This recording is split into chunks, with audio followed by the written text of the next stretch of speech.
I'm Janda from The Drive, and I'm joined by the legend, Roger Daltrey of The Who. Hello, thanks for joining us. Got you at last. At last. So you and your band will be at beautiful Ravinia on June 29th. The last of 11 dates that you're doing as a special tour here in the U.S. So tell us about that.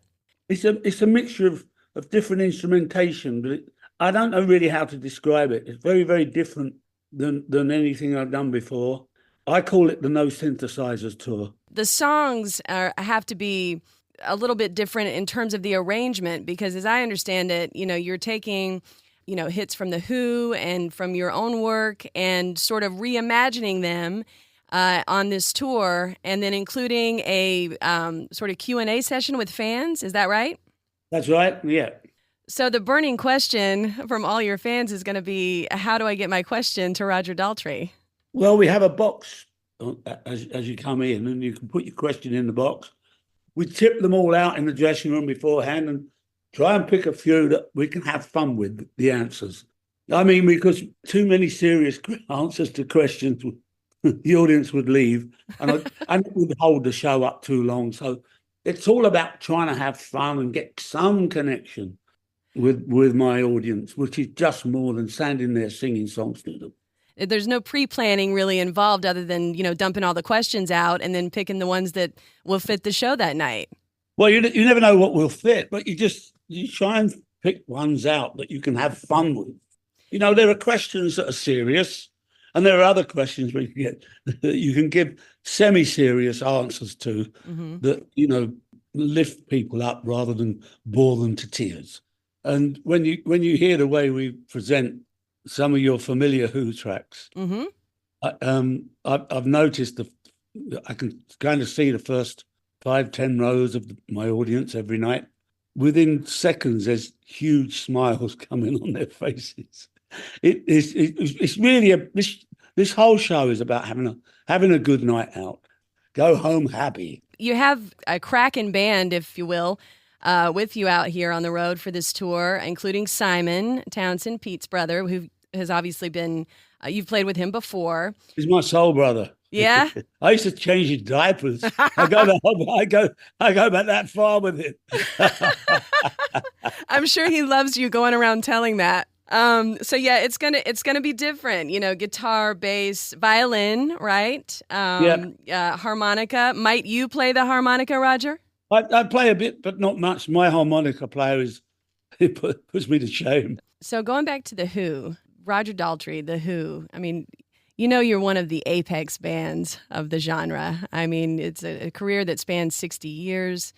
And I often wonder, with someone like you, through it all, is there a through line for you as you look back that you could say, that's the thing that kept me going the most, be it performing on stage or recording in the studio? Oh, the stage. I need people. The studio never really worked for me. 4 walls in studio, no, it never worked. I never felt free in a studio.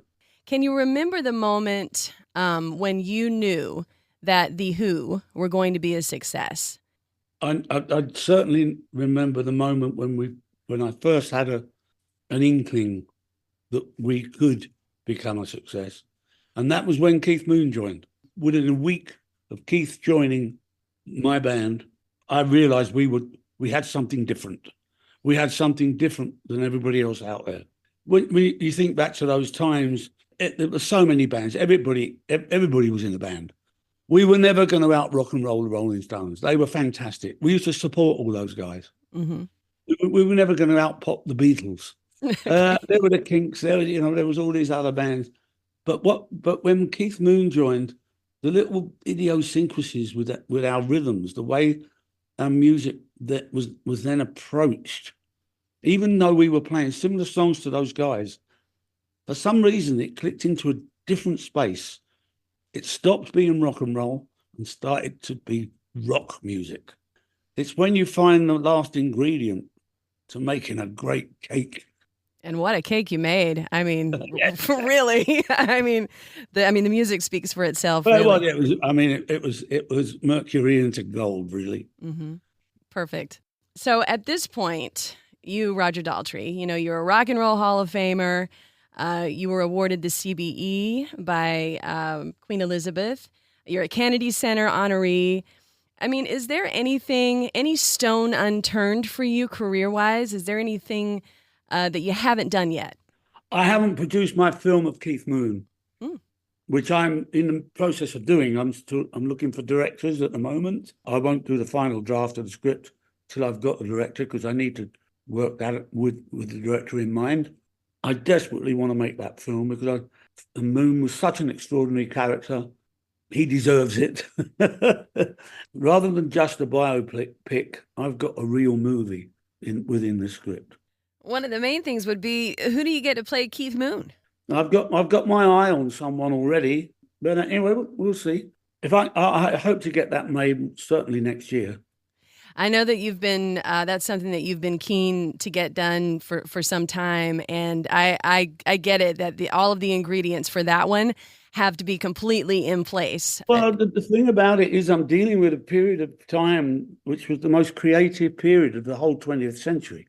The 60s, 70s was that period. And this can't be done on cheap digital, bloody blue background, horrible lighted. You know, this has got to take people into that period. They've also almost got to smell it coming off the screen. I feel it needs to be treated with that much respect. And if I get the right director, that's why finding a director it's not an easy job. Mm-hmm. Got to find the right one that can work with that vision and bring it alive. Because boy, was Keith Moon alive! Right, right. It may have been only 32 years, but he lived 5 lifetimes. And I would be so curious as to, you know, who the casting director would pick to play you too. I mean, those are pretty tough shoes to fill. I'm not too. getting involved in that one. I get it. You got to keep that close to the vest. But when it comes out, we'll be looking forward to it. I'll watch it for sure. Speaking of, you know, being on stage and being in the crowd, and you know, when the Who was the 4 of you.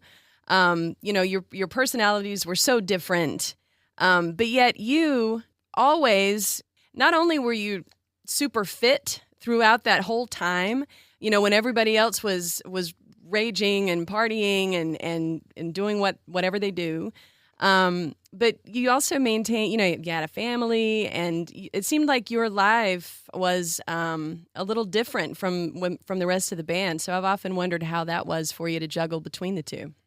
I had to be the character I was, mainly because I had 3 other addicts in the band, and the band was going to continue, and it deserved to.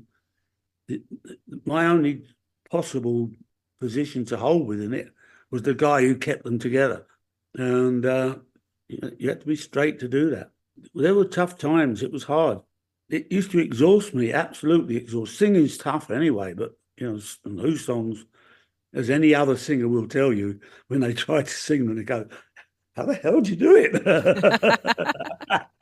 They're tough songs. I used to end up so exhausted that, you know, my family life was so precious to me. I wouldn't have made it through my 40s without my family. That's beautiful. It's kind of what I thought. That you had to have a sort of grounding ballast there against the storm that you were constantly surrounded by with those strong personalities. So I totally get that. I always ask this: do you have any words of wisdom or any kind of advice that you would give to someone who was starting out now in a band and wanted to do what you do? Whatever you do, never sign anything coming up without your lawyer looking at it. Keep an eye on the fact, because there's an awful lot of sharks in this business. Words of wisdom from Roger Daltrey. And we really look forward to seeing you at Ravinia with your band on June 29th. Thank you, Roger.